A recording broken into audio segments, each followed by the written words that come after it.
is. Let's take you straight to my colleague Ayanda Nyathi, who is at that manifesto launch today. Ayanda, good morning to you. So, of course, we're expected to hear from the Democratic Alliance what its offering is ahead of the local government elections. And certainly a lot will be said about the fact that the Democratic Alliance, which, of course, had always been in opposition, then, if I can, joined forces under the government of national unity with the African National Congress, and how it had tried, while that coalition, if I may, stands, and you have a government of national unity in South Africa, how it would want to distinguish itself outside of some of the policies that it disagrees with when it comes to some of its key GNU partners, including the ANC. Yeah, absolutely, Griselda. I'm trying my best not to fall into the cliches, but I have to tell you, it is a hive of activity here at Mary Fitzgerald Square. The music is blaring. I can barely hear myself.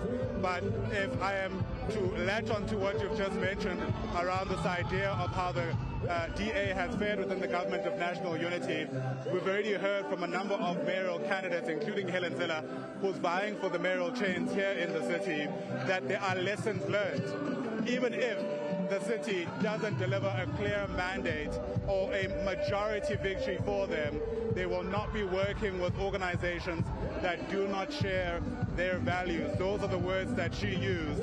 What that looks like is anybody's guess, but anybody within the commentariat will tell you that we are most likely staring down the face of yet another hung metro in this city and several other metros throughout the country. In other words, it's highly unlikely that any one organization will get more than 50% of the ballot. Besides that, though, the DA is gunning for that. They have really pulled out all the stops, as they say. In 2021, the last time the party launched a local government manifesto, it was a much more subdued affair. And that's largely because of the COVID-19 pandemic. It was a virtual launch, but the situation is very different today. In 2021, the messaging was around how the DA gets things done. Today, the motto is about how the DA works for all. It's an important messaging, especially when you consider that some of the skeptics around the country still have their own doubts about whether or not the DA, in fact, does work for all, or whether it's an organization that typically looks out for the interests of the middle class and those who are wealthy. Of course, we'll get a better sense of whether or not they will address some of those issues when Jordan Hill-Lewis finally delivers that manifesto at around 11 o'clock today.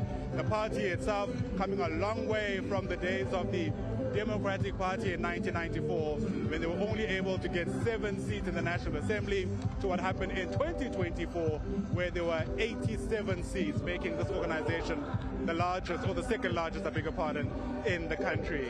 Now, I am not inside the main auditorium. In fact, where we are stationed now, and I'll step out a shot just for a while so that my colleague Bulelani can show you, is the arrivals section of this particular manifesto launch. Throngs of supporters arriving from all parts of the country, we're told. The program itself getting underway in earnest as at 9 o'clock. And so we get a sense that, in fact, the program is on time. So whilst we keep a close eye on the situation here at the arrivals,